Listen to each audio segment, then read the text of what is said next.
కనీసం భారతదేశంలో అధికారంలో బీజేపీ కూడా సన్నబియ్య కార్యక్రమాన్ని ప్రవేశపెట్టలేదు మిత్రులారా.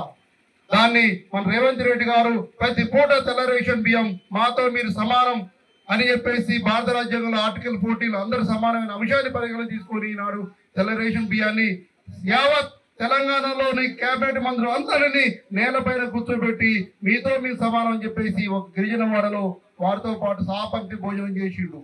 దీనికి నిదర్శనం మేము సమానం, అన్ని కులాలకు సమాన ప్రాధాన్యత ఇస్తానే ఒక అంశాన్ని చూపెడతామన్నాడు మిత్రులారా.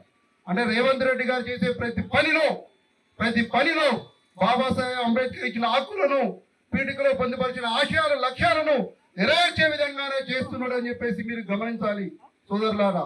అదేవిధంగా నిన్న భూభారతి పోర్టల్ ఇప్పటికీ భారతదేశం విముక్తి అయిన తర్వాత తెలంగాణ ఉమ్మడి ఆంధ్రప్రదేశ్ నుంచి ఈనాటి వరకు భూమికి సంబంధించిన అంశాల్లో 4 సార్లు సవాళ్ళు జరిగినాయి.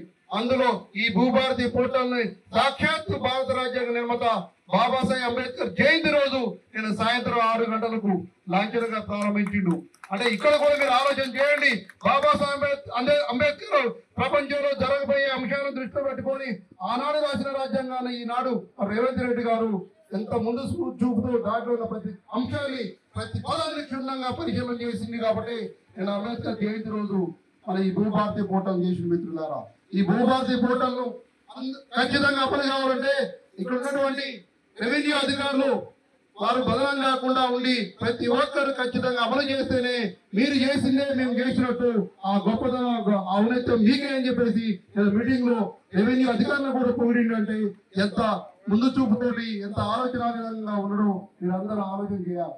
అదేవిధంగా ఈ గడిచిన 14 నెలల కాలంలో ఇచ్చిన డిక్లరేషన్ భాగంగా ఎన్నో పథకాలు, ఎన్నో ఇచ్చిన అంశాలను, 200 యూనిట్ల కరెంటు ఫ్రీ కరెంట్, అదేవిధంగా ప్రతి మహిళలకు ఉచిత బస్ సౌకర్యం కావచ్చు, సన్నబియ్యం కావచ్చు, ఇంకా 10-15 రోజులు ఇచ్చే ఇందిరా మిల్లు కావచ్చు.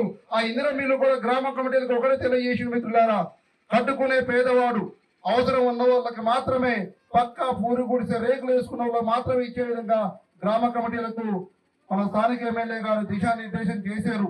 మనం పార్టీలో తిరుగుతున్నాం కాకుండా ప్రతి పేదవాడికి కట్టుకునే అవకాశం ఉండి కట్టుకుంటున్న వాళ్ళకి మాత్రమే ఇచ్చే విధంగా మీరు చర్యలు తీసుకోవాలని చెప్పేసి గ్రామ కమిటీని హెచ్చరిస్తా ఉన్నాం. ఈ సందర్భంగా మరిన్ని వీడియోస్ కోసం ఛానల్ ని సబ్స్క్రైబ్ చేయండి. లేటెస్ట్ అప్డేట్స్ కోసం వాట్సాప్ ఛానల్ ని ఫాలో అవ్వండి. ఆ లింక్ డిస్క్రిప్షన్ లో ఉంది.